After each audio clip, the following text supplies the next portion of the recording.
Welcome, ladies and gentlemen. I want to quickly talk about the preview article ZeniMax released a few days ago. I haven't really had time to do a video on it, so let's jump into it. So Wolfhunter is the update 19, so the next dungeon DLC we will get. So we basically get 2 new dungeons, which means we get 6 new sets. So in each dungeon you get a light, medium and heavy set, and then two monster sets. So in each dungeon a monster set and a few other rewards. Now, so they say alongside the new dungeon pack and brings a series of improvements and new features free for all players, including a new battleground map, alliance war changes, a new skill respec and improvements to the werewolf skill line. I don't want to touch too long on the dungeons themselves. I think ZeniMax will do a SO live walkthrough, so I'll probably do a separate video for that. I really look forward to those dungeons, to be honest. The first thing that I actually see when I look at this picture, it's kind of cheesy because they use a crossbow here. There is no crossbows in Elder Scrolls Online unless you use the silver shards from the fighter skill ability. So yeah, whatever. Then Battlegrounds.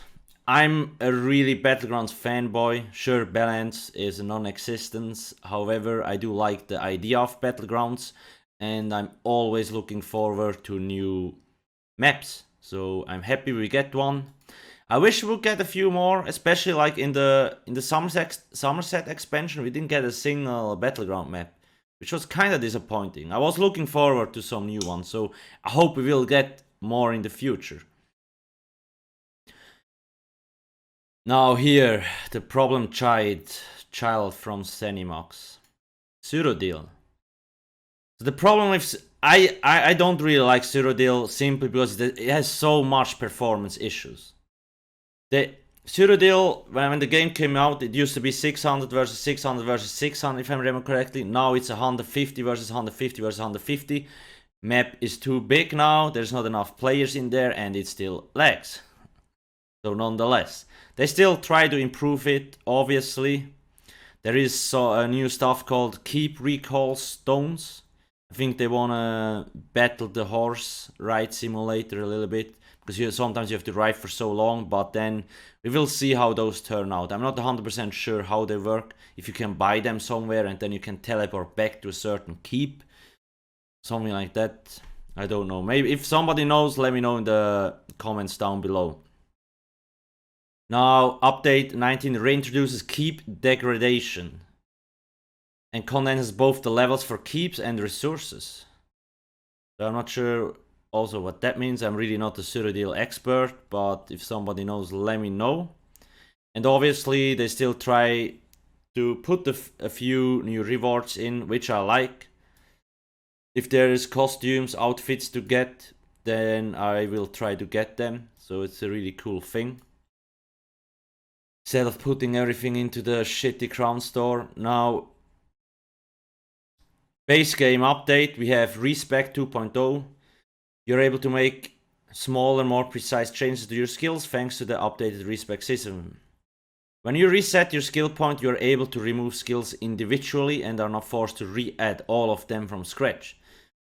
Much like how you respec your champion points, you can clear all your skill points like normal if desired, but this new system will mean that if you only want to make a small change to your character's abilities, you can. So I'm not sure if you still have to pay the full amount. I don't think so.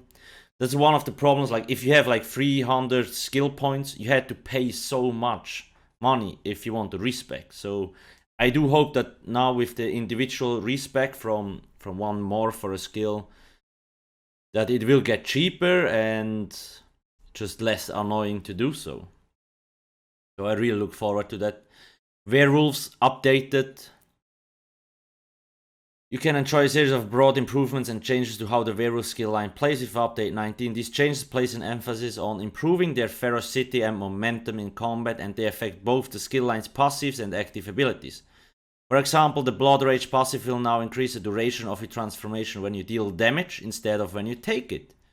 And the Roar active ability is now instant cast. So that's pretty cool. One of the pain points has always been like you can't stay too long in Werewolf transformation, and then you transform back. So when you actually can proc that through dealing damage, it's nice. It also makes you play a little bit more offensive, most likely. And the roar is now instant cast. I mean, the roar was already really strong, but if it's now really instant cast, that makes it very, very dangerous. Overall, I do hope that they don't buff Werewolf too hard. Werewolf is already very strong in PvP, insanely strong actually. PvE not so much. You actually can pull decent DPS in PvE. It actually used to be very strong. I mean, we used werewolves in Dragonstar Arena, I don't know, 1-2 years back. I actually can probably find a video and put it in the link in the description so you can check. Like burn down the last boss with werewolf, stuff like that was really, really fun. But they just got hit too much by like indirect nerfs, animation cancelling and all that stuff, and now like you don't really see them anymore in PvE. But yeah, I really look forward to those changes. I will be on the PTS. That's more or less already it. They also promise a lot of balance changes actually from the class rep program. The class reps have been gathering a lot of feedback on pain points of the classes, so I really hope they can pinpoint some of those and improve classes overall. Like always though, I'm not very optimistic because in the past I don't think ZeniMax has done a very good job at actually balancing the game. But nonetheless, at least we get some changes, so let's see what they come up with. Anyway, that's it.